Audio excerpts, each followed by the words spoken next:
The Vessel. Episode 11. Epistula.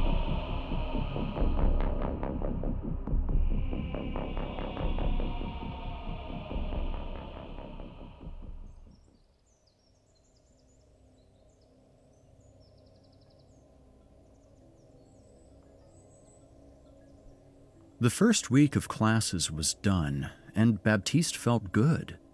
The kids had been responsive to the material, his flashy dissections and vivid simulations paying off with at least 2 students seriously eyeing a vocation in the sciences. He'd capped off the week with a primer on cloning, starting with fragmentation and litigation, moving through transfection, and finally to screening and selection. The ARC had extensive files on cloning, of course, and Baptiste had to admit to getting carried away in the research phase of the lesson plan. He delved pretty deep into the archives, some files having not been accessed in over 200 years, while others had surprisingly recent timestamps, given their experimental nature. A few were even obscured behind a false folder or two. Most likely, 1 or more scientists on board were quietly working on a pet project and didn't want anyone to know. ARC files were open access, but if you dug around too much, someone usually ended up pissed off. Anyway, the files were no use to him. The research in them was too experimental, too difficult to understand to serve any use to his students. Baptiste zipped up his jacket. The forest was a bit cooler than usual today, and a chill had settled into him along his walk. The deciduous forest was his favorite part of Deck 10, and possibly of the entire arc, the crunch of twigs and fallen leaves underfoot appeasing some primal instinct in him. These walks put him in an almost trance-like state that helped take his mind off the usual stresses, a mood only occasionally broken by bumping into another passenger out for a stroll, or into one of the caretakers who roamed the environments looking for things to tend to. He found the elm tree. It was, not surprisingly, where he'd left it the day before, but today the leaves were brighter, the green chlorophyll further broken down to reveal the yellow and orange pigments underneath. He looked around at the beautiful, fiery spectrum on display, noting that the arc's simulated autumn was coming along nicely. He kneeled under the elm and brushed a few leaves off the plaque at its base. Olivia Marlowe. His mother's name was carved into the plaque. Some of her ashes had been used as a base material to clone an elm tree seed, an elm which now stood 80 feet high above him, nearly touching the artificial sky. It was someone's idea long before he was born to create a memorial in the forest. Because of that, all 76 people who had ever died on the Ark stood around Baptiste in the form of elm trees, as well as some maples, oaks, and beeches. He could imagine their branching arms reaching out to hold him as he passed them by. Nearby, maybe 100 feet away, was a smaller, much younger tree bearing the name Thomas, where he'd seen a woman from the farm crying once.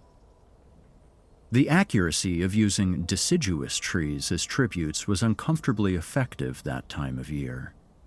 The word deciduous meant falling away after its purpose is finished. It was a word that was used for animals, too, to describe the parts of themselves they shed, like deer antlers. Baby teeth were called deciduous teeth for that very reason. They were things, quite literally, defined by their deaths. Baptiste sat on the cold ground and put his back against the tree. He pulled out his screen and began going over his notes for the next week's lesson plan. He was happy to note how many kids in his class had shown real promise, the surprising contender being Sarah, who had screamed when she'd first seen the great white swimming in class. Of all the students, she'd asked the most questions that first day, And by the third day, he'd even gotten her to stand inside the vein of a blue whale to demonstrate how massive they were. She squirmed and made little crying sounds, but afterward, she was a bundle of questions. Fear was often the first step toward learning, he'd found. Baptiste himself had been afraid of getting up in front of a class and talking for hours, but he'd done it anyway, and already he could see how much he loved it. If everything went just right, if the stars aligned, so to speak, sharing his knowledge with the next generation of Ark passengers would be his life's blood. He glanced at the plaque to his left. Once, when he was 13, Baptiste had been caught putting itching powder in the mining crew's spacesuits. His friends had put him up to it once he said he could do it. He'd made the itching powder himself at home, showing it off during class. On a dare, he snuck down to Deck 8 after school let out and sprinkled it into the helmets and gloves hanging in the locker room. His friends thought it was hilarious. That was until the peace officers told them someone was almost killed, having an allergic reaction on the morning's spacewalk. Then, they didn't want anything to do with him. Then, they weren't his friends. When the peace officers handed Baptiste over to his mother, she'd apologized to the men and thanked them for being so understanding. When they were gone, she asked Baptiste where he'd gotten the powder. He told her he made it himself from dried roses, though she didn't believe him at first. "It was easy," he told her. "I just dried out the flowers, then I used scissors to cut up the rose hips." He explained how inside the rose hips was a cotton-like substance known as sithilicus that caused irritation. After that, it was just a matter of steaming the sithilicus, drying it out, and crushing it into a powder. She listened to his explanation in silence, then asked him a single question. "What good are you?" Before Baptiste could give a smart-ass answer, she added, "No, I mean it. A lot of people ask that question, but they're not really looking for an answer. They just want to make you feel little. Look at what you did. Look at all the effort you put into this. For what? To impress a bunch of fools?" He shrugged at that. "You're a smart boy," she said. "So I want you to ask yourself, and I want you to think of an honest answer. What good are you? What purpose, if any, will your life serve?" The next day, he'd gone to his mother and told her he had the answer to her question. "The answer is for you, not me," she said, but he insisted, so she listened. "I want to be a teacher," he told her. "Why?" she asked. "Why do you want to help children?" His response was, "Because Dad couldn't." The screen in Baptiste's hands blinked, shaking him from the memory. He had a message waiting for him, text only. "Urgent information about one of your students," the message read. "Meet me on Deck 17, Stack 3212. He read the message a second time. 17 was only used for storage, which meant no one went down there except the occasional sanitation worker, and then only to sweep up. That meant 17 was more than private. It was downright isolated. It wasn't a smart idea to go down there alone, and besides, there were channels they could do this through, steps to take with the courts if a child was endangered. Then again, threatening to go to the ship's courts might scare off whoever was reaching out to him. If one of his kids was in trouble, he needed to know about it. He had a responsibility to them. He needed to look out for them when others didn't, or couldn't. Otherwise, what good was he?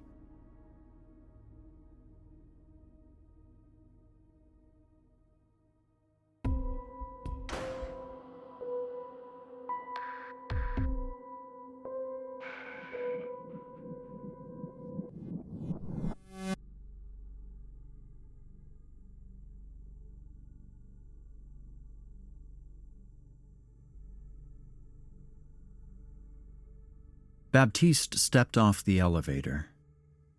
Deck 17 was kept mostly dark except for some ambient bioluminescence and a few motion lights. Combined with the two cryo decks above, that part of the ship made up what they lovingly called the life raft. But, walking in near dark, it didn't feel much like a life raft. It was more like a crypt, its deep silence broken up only by the Dorniers buzzing overhead, that small fleet of drones tending to the 20-foot-high stacks like honeybees caring for their hive. A large machine sat off to one side, a vertical stack loader of some sort, taller than it was wide. Baptiste followed the numbers printed on the floor, meeting not a single person along the way, nor, for that matter, anyone once he reached 3212. "Are you there?" he called out. After a minute in the dark, he shook his head, wondering if he'd been the victim of a joke. It would serve him right considering what he'd done as a kid. Still, it was annoying if he'd wasted his time coming all the way down to the middle of 17 for nothing. After a minute, he tried to pull up the message that had brought him there, just to double-check the stack number before he gave up and left. But it was gone. What the hell? He checked again. There was nothing in his inbox, nothing deleted. It was as if the message had never been there at all. Then he heard it. Heavy footsteps came from the shadows ahead, made by more than one pair of feet. "I know you're there," he said to the darkness, but the darkness didn't reply. At least, not in so many words. A silhouette of a man who hadn't been there a moment before stood at the center of the next row of stacks, his large size nearly obscured by his crooked posture. "What did you want to tell me?" Baptiste asked. The hidden man swayed strangely in the dark, staring back at him silently. He took a peculiar step forward, floating as if carried on the shoulders of shadows. Baptiste was suddenly worried about the man's intentions for bringing him down there, realizing he hadn't told a single person where he would be, not even his father, who wouldn't have been much help but could have at least vouched for his whereabouts. Baptiste cleared his throat, trying to put on his best teacher's voice. "You brought me all the way down here. You can at least look me in the eye." The crooked man moved forward once more, nearly at the head of the next stack now. He had long, stringy hair, that much Baptiste could see. But the man's footsteps on the metal floor were what he noticed most. The sound was all wrong. It was as if there were 3 other men with him, yet Baptiste couldn't make out anyone else in the shadows.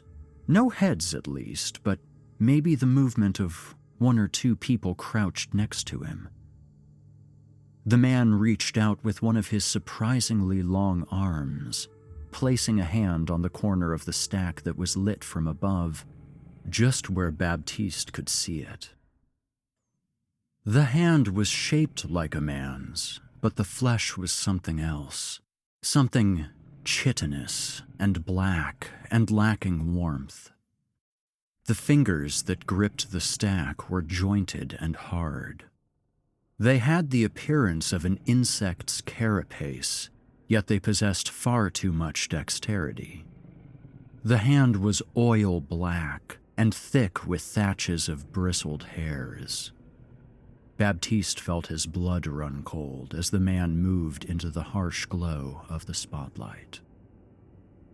2 black orbs sat on top of its misshapen head, along with 2 full sets of smaller eyes set widely beneath those. These smaller eyes appeared more human-like, with tiny black pupils that studied Baptiste from the center of glistening white sclera. Baptiste felt a lump in his throat as the creature unfolded its jaws to reveal a human tongue inside a void-like mouth of spiral teeth. Then, black, vertical fangs extended down from its mouth parts, like twin pickaxes folding into place, their hollow tips glistening with a viscous fluid that wasn't saliva. "Dear God," he gasped. Horrified by whatever monstrosity hell had coughed up at him, Baptiste took a step back on trembling legs. The creature took notice. It unfolded its multi-hinged mouth even further, exposing the inner workings of its black, gaping maw, and let out a cry, a kind of half-hiss, half-scream that stunk of pheromones and liquefied death. Baptiste turned and ran. He went the way he'd come, fleeing between the tall stacks. The spidery creature's scream hissed once more before chasing after him, the sound of its footsteps like a stampede on Baptiste's heels. His only hope was to reach the elevator before that thing caught up to him. Running faster than he ever had in his life, Baptiste glanced back only once to see the crawling chaos pursuing him on 8 branch-like legs. Their span must have been 10 feet, shaped like those of the huntsman's spider, yet extending from a near-human torso of hardened exoskeletal shell and ending in black finger toes. Some part of Baptiste was fascinated with the creature, the part that needed to know how it could possibly exist, for evolution to have moved so quickly and in such a nightmarish fashion. But that part of him was hidden beneath 1,000 layers of fear and a burning will to live. And so the stacks became a dark blur as he crashed and weaved between them, praying he could outrun the monster that stomped and screamed after him, but knowing his chances were low. So low, in fact, that given the distance to the elevator, it was probably impossible. Barely having time to think, he scanned the darkness for something that might help him. 20 feet up, the Dorniers were going about their business, scanning storage cases and pulling them in response to requisitions. Even though they were probably just strong enough to carry his weight and lift him to safety, he had no immediate way to control them. Given some time, he could likely figure out some use for them, but just then, in the heat of the moment, he drew a blank. Baptiste spotted something up ahead and to the left. The vertical stack loader sat near the far wall, the 15-foot-tall crane-like machinery appearing to be out of order. One of its hydraulic arms dangled uselessly where it must have tipped over and fallen, a fact backed up by the bandage of caution tape it wore on one of its front support legs. The vertical loader was a manual backup to the Dorniers and appeared to have been sitting in a state of dangerous disrepair for some time. It almost seemed hard to believe until Baptiste remembered that people rarely came down to storage. Out of sight, out of mind. If he was lucky, the oversight could very well have saved his life. He ran toward the stack loader, crossing out into open space. Unencumbered by the turns and tight spaces that Baptiste had been using towards his advantage, the spider creature began gaining on him. The pounding of its hideous hand legs grew closer and closer, until Baptiste swore he could hear its fangs clicking together with each gallop. Then, with its rancid breath on his neck, the creature reared back on its legs and jumped. Baptiste dropped hard. Carried by his running momentum, he tumbled along the floor, his arms and legs slapping against the metal like a painful rag doll. He was only faintly aware of the mass of legs and hissing mouthparts passing over him as the creature missed him completely and landed a few feet ahead, crashing into one of the storage stacks. The creature was stunned. Briefly, just a pile of legs and storage cases it had knocked loose from the shelves. Realizing he had little time before the thing regained itself, Baptiste pulled himself to his feet and ran again for the stack loader. He reached it, squeezing his body between it and the wall, making himself as small as possible. Knowing what he knew about spiders, combined with what he could see with his own unblinking eyes, Baptiste knew he couldn't hide from that thing. He couldn't outrun, outclimb, or outfight it either. Compared to traditional arachnids, humans were soft-bodied and weak, and whatever that thing was, it was far beyond traditional. He had to make some kind of stand using what tools he had available and leave the rest up to luck. As he watched, the spidery creature shook its terrible body, rising to its feet. Without pause, it charged, thundering directly toward him. He braced for impact as it slammed into the loader, nearly crushing him up against the wall. Baptiste heard a scream and realized it was his own. The creature reached around the machinery with its front legs, those insect fingers grasping out to pull on his clothes. Shiny, black fingers trying to rip him from his hiding place. "Get away from me, you ugly bastard!" Baptiste shouted. The creature paused for a moment as the long hairs on its head bristled, revealing themselves to be hundreds, if not thousands, of individual antennae, thin and wiry like the long-horned caddisfly, yet repurposed as living human hair that swooped and twitched over its waxen head. The creature was frustrated, angry with its prey, and it reared back and slammed its horrific body against the stack loader repeatedly. Again and again, it crashed like an angry sea of exoskeletal flesh against the machinery until a loud crunch of metal came from its front. It was just the sound Baptiste had been hoping to hear. The broken support leg finally giving out. The stack loader started to tip, its tall, uneven weight swaying up above them.